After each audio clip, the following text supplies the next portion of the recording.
In reference to time right now, I'd like to say good afternoon, folks. But that's in reference to where we are at the moment. We've got so much excitement. The weather is great. Not a single cloud in the sky. Well, there is a little bit. I was just looking up in the sky and I saw a few chemtrails, which have become very topical with geoengineering, Mr. Bill Gates, and USAID and the Met Office admitting to geoengineering, spraying us with all things aluminium, whatever else that they are doing, all in the name of climate change, like they care. Another plane just lifting away from Manchester Airport, and another one coming across as well. There have been quite a few, and they've just been spraying away. But apart from that, the weather is great. Nice sunshine, and yeah, we've got a little pile from a couple of missions ago of empty boxes. That's the Birmingham and Warrington mission that we did recently, and this is a combination of two missions. But sometimes when we work with certain brethren, they ask us if we want to throw away the cardboard boxes or we want to keep them. I always ask them to preserve them and keep them. And there's a reason for that. One reason being that's the only way we can tell, because when we are busy we don't know how many books are going, but that's the only way we can tell how much materials are given at any specific ministry. So between these two missions, I haven't counted, but I know I counted the ones in Warrington and just about counted the ones in Birmingham, although it wasn't the proper count. But this will be about 1,200 plus worth of books, with the ones, some of them have got 28 in them, and then got the what do you call them, the magazines, which will be a lot more in one, but also the remnant books with the white boxes, they've got 52 in each box. And the bigger the package, obviously the more. But what am I saying? We normally bring this back since we started a little over, I'd like to say, a little officially a little under 10 years ago, but we've been doing this for more than 10 years in a much more silent way. And we always like to keep the boxes. But what I've been doing with them, once they've gotten back here, we've been experimenting with a method called the Eden farming method. And a little history. In my garden, my back garden has got a lot of rubble. You know, just like London, this garden has been built and destroyed many times. So I didn't have any soil. So we started building up the soil, and we used cow manure. We used cow manure and other organic stuff, including wood chip. And the wood chip only lasts less than a season, and it's gone. We had some last season, but our gardening has not been so great. And I'll show you what we do with these empty boxes, as if I can carry them all at the same time.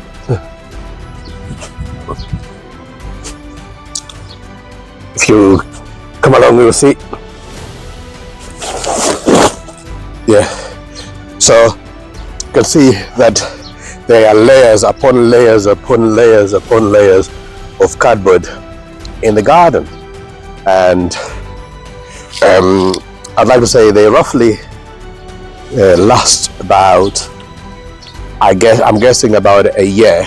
So we layer them, and many have been on here several times. So if you calculate, there's a few planting stations right around the beds on the sides, all of which have got capacity to always keep moist. Even in the drought, sometimes in the summer, they don't seem to dry up a lot. But yeah, so the brethren who ask what we do with the boxes, and sometimes they think it's a crazy thing, but we always bring the boxes back.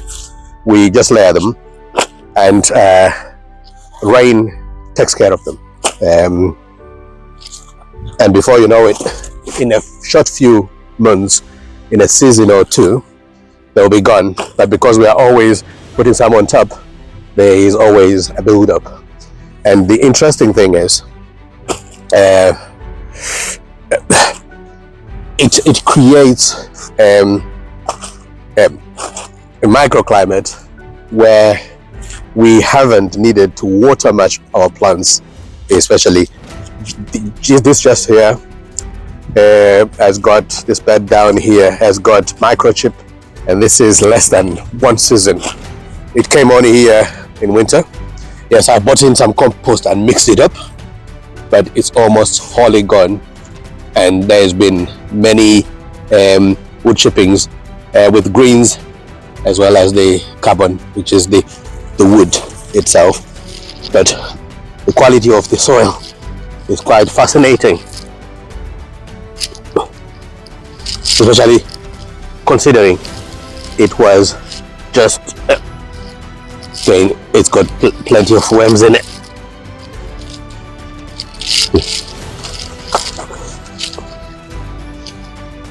But I find the worms like more the cardboard, so they're concentrated around about the beds. And the fascinating thing is the rooting of most of the plants. The bigger plants is not just in the bed, it also goes outside the bed. So they are utilizing some of the nutrients in the walkways, which is pretty fascinating. Yeah, but yeah, so we just layer the cardboard in the garden. But why am I even saying this? I am combining this to encourage you that you can actually grow your own food.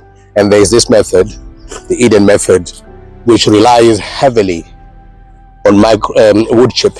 Although we haven't got a lot of wood chip, but I would encourage you to use it. There's a guy who was using it in California.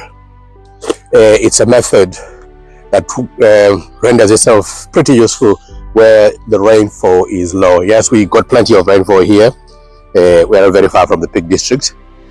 So water has not been really much of a problem here.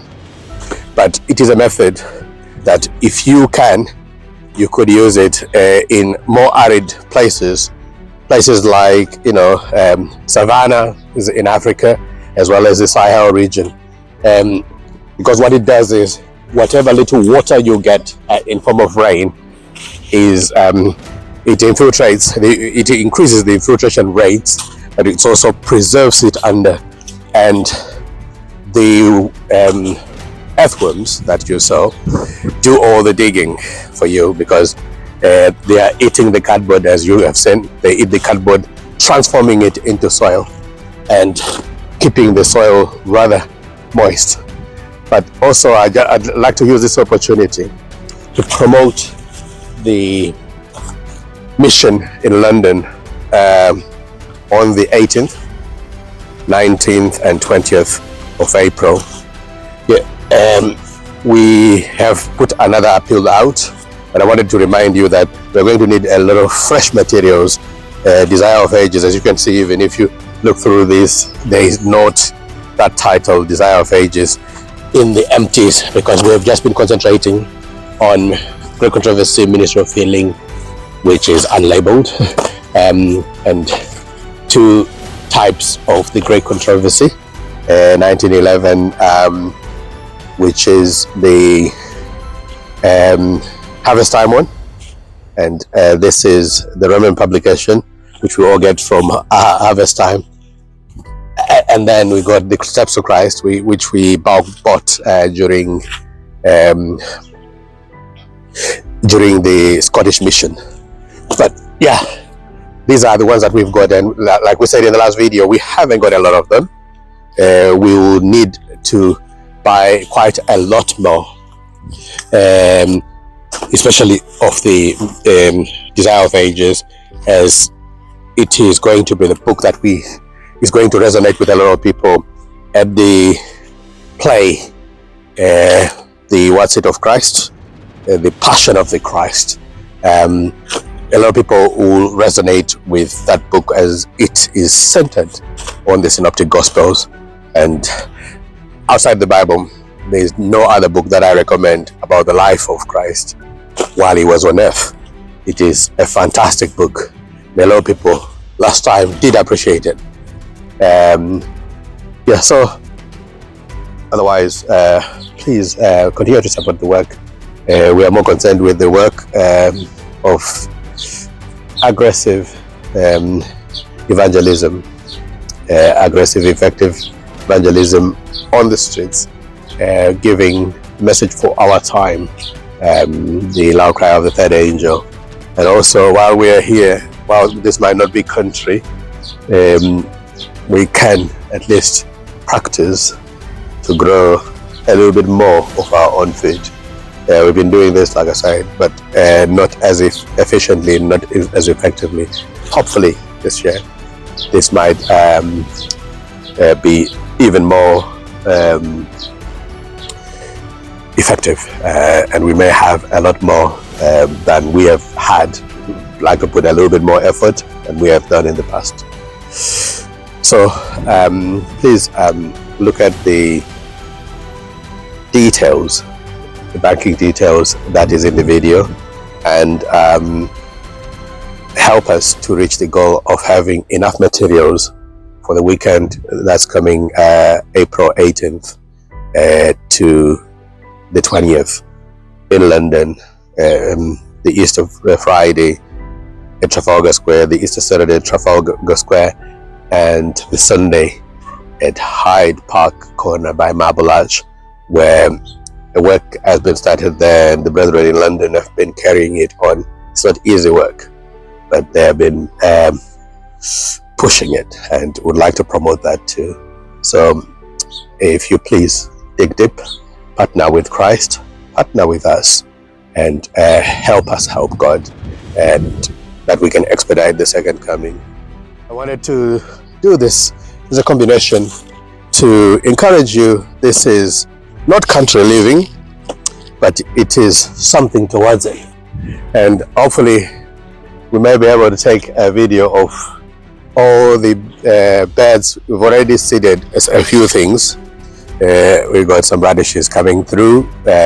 Germination rate has not been the greatest, but in a couple of weeks we could have some radishes, and we've planted even some seeds of pepper sprouting broccoli, and we are going to see whatever it is that comes through, but we're going to make the best out of it. Just put a little bit of like I said, composting and soil just to raise the profile of the beds a little bit. But yeah, we may be able to do another video very soon to show you how that's gone and how the Lord is blessed. Yeah. And I've got here a residue of last year's crop, which is mustard. I think the Africans quite like to call, in Zimbabwe rather, they quite like to call it thunga, but it is an interesting crop. I think the previous crop was that a mustard leaf seed, and they're coming up. They are robust enough to survive. This winter has been particularly harsh. A lot of things that we left in died, but these have overwintered. It's a combination of normal garlics, they're not looking very well, and elephant garlics on the side. Again, they don't, they sometimes do better than that, and that will come up, but we're hoping to do a much better job this year. But as to the reason why I'm showing you what we do with the boxes, you can build your soil profile, and your soil is up from nothing to something pretty significant. Or just open up underneath so you can see your macrobiology of the soil and the microbiology gets significantly enhanced by the cardboard box water holding capacity. In fact, I'll tell you my cheat trick over the years. I've actually not been having enough time to water, but because of this, there's always water underneath there. And we built this up. If you dig less than 20 centimeters down, it will be all rubble. And because we built a layer of soil, thanks to this cardboard and wood chip that we have put a lot, we've now got a profile and we can grow in there. As you can see, worms love cardboard, and it's ever so wet. It hasn't been raining a lot, but it never gets dry. And this is what they call the hidden method. It's designed primarily to be a no-dig method, a zero-tillage method. But I haven't been quite zero-dig. There's been a need to do some minimal digging at some point. But equally, all the bed sides and these passageways will have this. And what you can do, which is what I've done here, just created some holes and planting stations. Down here I put some giant sunflowers. They call them American, but yeah, they could be from anywhere, and I think anytime soon they will be coming up. But they sunflowers that are just chitting there. Then they decompose straight into the soil. In the beginning, there was no real soil in this garden, but we built up the soil. We built up its platform. But also, I've not been a very diligent gardener, largely also because we've been very busy sometimes with other things, work and so on and so forth. It hasn't been a good pastime. This year we're trying to make good. We've already prepared all the beds. They've got a lot of things coming up. This is kale rape, and that's what survived last year, and we're trying to get some of it into seed, but we just broadcast a few seeds in there. Then we just transferred in the other one a little bit of strawberry runners, and all of it is pretty brand new. I was asking for a friend to give me, again, they call it covo, but it's another form of kale, brassica, a cabbage, so to speak. Now I've got only 3 plants. They are ailing, but that's because they were planted in very cold months, and someone managed to give me just 3. But this can grow into a big, massive tree. We used to have one here even way before we had soil on it, and it's low maintenance. And then we got also this, another form of brassica, which some could call a covo, but this one big, and it grows to a huge plant. I've only just planted this, Sicilian cabbage. Sicilian cabbage, which again is a brassica, like a cabbage, like what they call covo. It can get into seed, but it doesn't go into seed easily. This I have seen have gone into seed, but it's more than a biennial crop for it to actually seed. But you can equally grow these from suckers or from shoots. Yeah, we have been doing a little bit of a nursery. Sometimes we have to put them in the house. It gets too cold. This is 2 different but mixed seeds of kale. The red one, which is a very small one, and the dwarf, the kale one, kale green, which is what you're seeing coming up as yellow, because it's been in the house and now it's come out in the sun, so that it can be strengthened. Otherwise it will start molding, especially because there was no lighting where it was. But because now it's germinated, we've brought it out. We got another giant kale, which when it matures, it's got giant leaves, and it's a green, blue, black color. And what is it called again? Nero, kale Nero. This is a giant kale. So we have put in quite a few seeds with insurance, thinking that, at least that will come up. That's with more than plenty. We'll start thinning it in a bit. But yeah, since the sun is out, trying to quickly harden them, and as soon as possible they can grow. And this is a little bit of an experiment with the tomatoes, trying to grow a tomato plant. These are the cherry tomatoes. We actually kept it on the ceiling, on the windowsill rather, for the whole year. For the whole winter, and we've got some branches. We'll see what that does. Sometimes we experiment with scraps. It's a scrap of sweet potato, but I don't think this will do anything because it's kind of rotting. But we've got some that we have done a little video of, the red sweet potatoes. I'm trying to see. This is parsley. It's only just started chitting. There's probably more than enough seeds in there, and we'll sort of thin it and spread it around and try to do a little bit of a herbal garden going. So we used to do a lot of salads in a big bed, but we realized that there was a waste of space because we could never really finish them.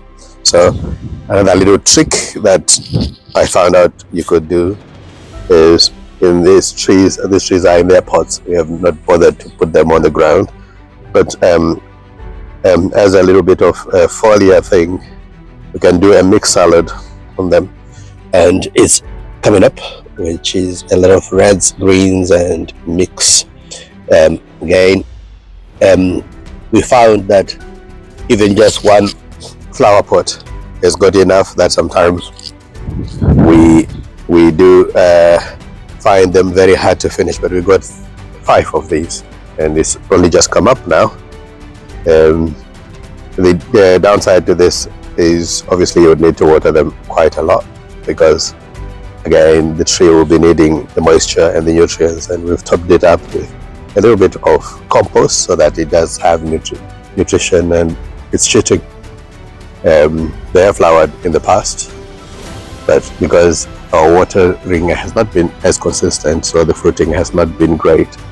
It's unlike if it was actually in the ground. But we've got 3 of the other ones, similar concept, and you could do the same and put a car tire, put compost in the middle, and just put a whole bag, or at least not the whole bag, but a lot of the seeds. And the way we do it is so that it doesn't grow into big balls of lettuce, but rather eating it as baby leaf lettuces, and you can just cut with the scissors, leaving the actual shoot, and it shoots again, and you can have up to 3-4 cuts, and then it starts getting a bit old, but you can eat it for quite a long time, especially if you water it, and if it's got enough nutrients going. You can eat it up to almost autumn time sometimes. But sometimes with these, some of these early ones, and because there's so much pressure, can grow a lot in a small place, as opposed to trying to grow them into a big bulb. You can eat them as baby leaf, which is quite delicious as well. So yeah, just messing around in the garden, and to try and practice when we actually have an outpost. We are seeing these artificial things that they are throwing at us. God knows what else they are doing. There have been many admissions, even biological warfare with HIV in South Africa, in Angola and Mozambique. Then we've got these injections that they were throwing at us, and that they would like to throw at us even more, according to the World Economic Forum, United Nations, who they want to do the pandemic preparedness treaty, where they can determine what goes in this body temple. And that's why we need also be promoting this method of self-sufficiency. Not self-sufficiency even, I'm talking about God sufficiency, which Abraham did, and many more of us saints did. Yes, it's good while we are here to do the evangelism.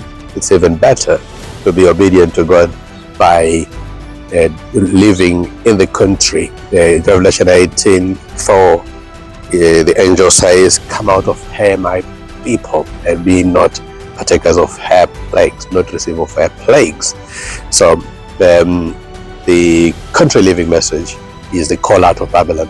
And some people in Babylon are realizing this. They're already doing what we are meant to do, what we knew by the inspiration of the Holy Writ, the Bible, and also the spirit of prophecy.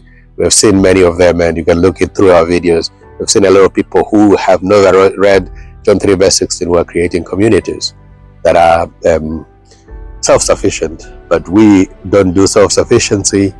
We have to do a God-sufficient way.